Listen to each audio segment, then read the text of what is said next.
So I'm with my dog, just so you know. So if you hear any strange noises or me looking away suddenly, or if the tripod falls over, that's why. So I wanted to talk about aversion because most of us think we know what aversion really is, and we think we know that aversion is something that we just don't like, something that we can't accept, something we're disgusted by. Fear, disgust, kind of rolled into one, that kind of idea. But it's if you talk about it as how it's averting away from feeling, it starts to make more sense. So then we no longer have to kind of like demonize ourselves for not liking certain things. So I suggest that you try all the vegetables that you've hated since you were a child, but you don't have to like them to be um, to feel good, basically. So, feeling itself, we want to feel good, we want to feel love, and feeling itself is always there. So, it's when we're thinking that we seem to um, avert or avoid feeling itself. So you could say that we leave the present moment, not that the present moment is something separate that we can actually be separate from. So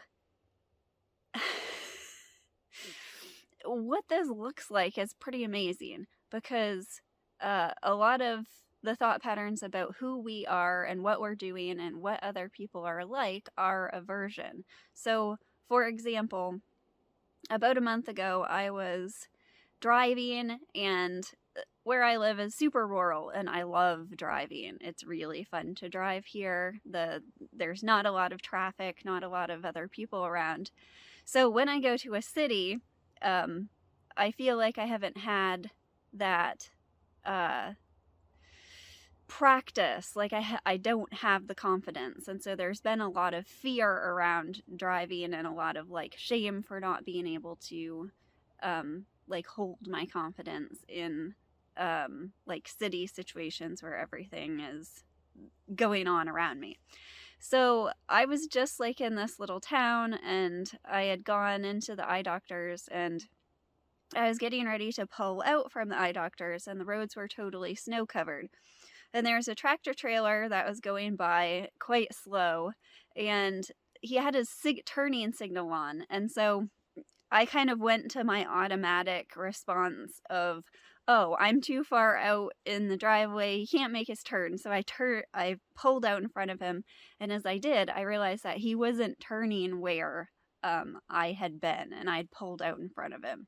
And it wasn't good. It wasn't that dangerous, but I had this very strong emotional response to it, and started to feel like horrible and like sort of like this fear and shame all wrapped into one, and just like wanting to disappear.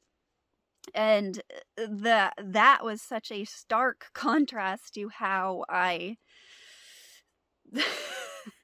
normally felt, that I watched the thoughts start to play out about how I was as a driver, and I just directly felt it.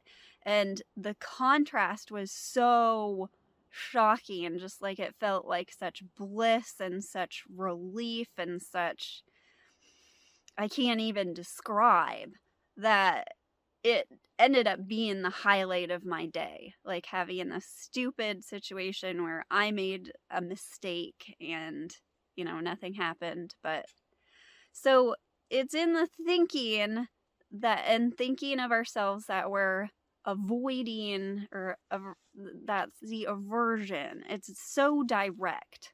And when we believe or think we know what aversion is, it's always way more now or direct than that. So a lot of times we think of ourselves in like personal development, and we think of ourselves, and there's something about ourselves that we want to change. And so I did this again with the same example with driving. I like wanted to force myself to go to a city and just sort of like cold turkey learn to drive without anybody with me, without any help or anything like that. And I was like going to do that before the pandemic happened. I was just going to rid myself of this like unacceptable thing I believed about myself. So I that didn't actually end up happening, but I have since realized that pattern to be the very same thing of I'm not okay, so I have to become. And so this is kind of when we end up going on crash diets, or we use motivation to force ourselves to drop a habit or learn some new skill. And we wonder why the results don't actually last, and it's because we're not feeling into it. We're not really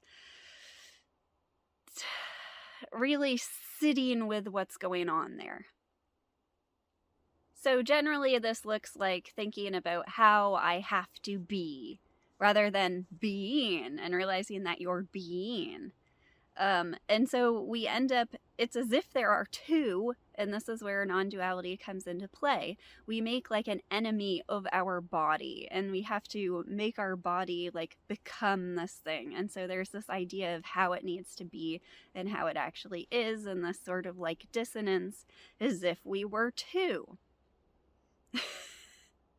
You're not the body, but you're also not something separate from it. There are not two of you, no matter what you call those two things.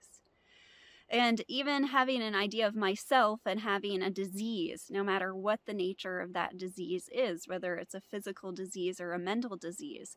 If there is an I that is believed to be flawed and is believed to possess some sort of problem, the possessor is the possessed, as I said in the last video. And when we try to possess the perfect body or possess the perfect relationship or whatever else, we are possessed. And when we let go, that is already what we're being. There's no idea, no thought of what something else we could be. That doesn't mean that we can't dream, that we can't envision something, but it does mean if that doesn't feel good, what you're noticing is the dissonance between the two, as if there were two, and feeling is telling you there are not two. And so when you directly go to that feeling of love and acceptance and wonder, I wonder as I wonder, of what it's becoming, then boom, you just go. Because that is the spot of no resistance, and the thought is directly felt as resistance when it's asserting that there are two of me somehow. So aversion in regards to other people. You see the problem here. There are not two. There's not a self and an other, ultimately. So aversion with other people shouldn't be misconstrued as that we need to make ourselves a perfectly loving person who loves everybody else. Again, there are not two. So we can't make ourselves into a loving being who loves everybody else. There just is nobody else. And it's a really good pointer that what you see in somebody that you do not like is something in yourself that you don't like. And we do mirror each other in this way, but the way to see in the truth of this is to realize how direct that is. That when we see something we don't like in somebody else, it feels bad. So when we directly listen to the feeling, rather than thinking in the judgment and thinking in the otheriness of all of that, we go to the feeling and we realize, oh, okay, unconditional, not separate me does not feel this way. And it's very good to note what your aversions are, note what your judgments are, and sort of explore as it feels good to do so. But we can't moralize ourselves. We can't force ourselves into becoming somebody who loves everybody. And we can do this with very simple things, with trying to become a good driver in cities, with trying to have the most fit body that we think is ideal for ourselves, or we can do it with thoughts of ourselves as a spiritual being, or thoughts of ourselves as somebody who gets and understands non-duality. That kind of understanding is always going to be dualistic understanding. And again, when we see a misunderstanding or a thought held that does not feel good when it's directly considered, or a belief behind a perception of somebody, when we see that to be a misunderstanding and we listen to feeling as truth with a capital T equals love with a capital L, we see that to be a misunderstanding, and then there is no need for knowing how things are. It was the repetitive attempt of having to know ourselves as good, or having to know ourselves as if there was a self who could look back at itself, or even look out at another and really know what it was seeing outside the direct seeing, which is the light and love that we all really are. So I realized a couple days ago that I have this belief around credit, and I realized that I felt bad because I felt like I wasn't getting credit for something. And I also felt like I didn't really deserve the credit either. So there was a whole lot of discord around the subject of credit. And when you think about it, thinking that this realization can be owned by someone totally misses what the heck it's realizing. Again, a misunderstanding seen to be a misunderstanding can't be said to be some sort of special understanding. There's just a lot of misunderstanding, it seems like.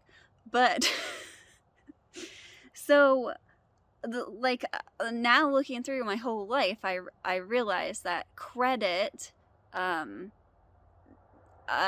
is a lot of discord around the idea of getting credit, and that it was very much wrapped in a sense of separate self. So who gets the credit and who gets the blame? And looking up the etymology of the word credit, I realized that trust was a word that went hand in hand with credit. So if a bank gives you credit, it means that they trust you with their money. And faith is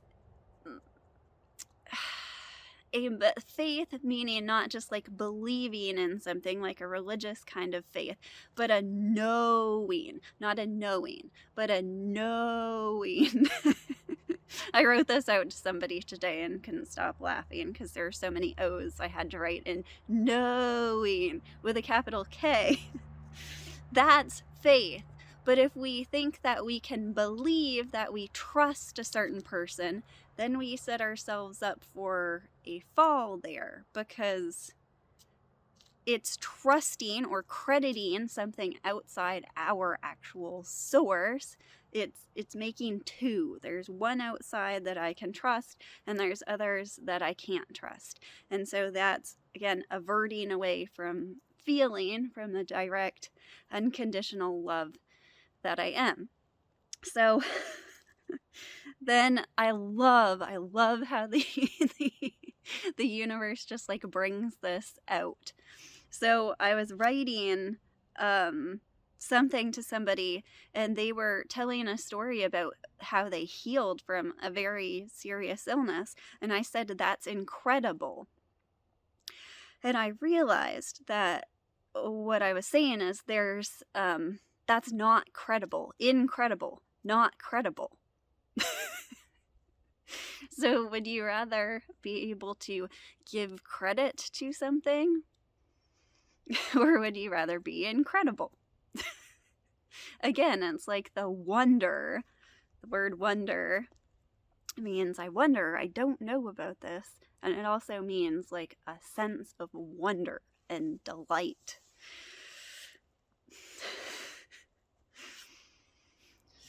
So also credit to Phil from Actuality of Being for helping me to see my need for credit, for helping me to understand what aversion really is. And he has a write-up on his site about it.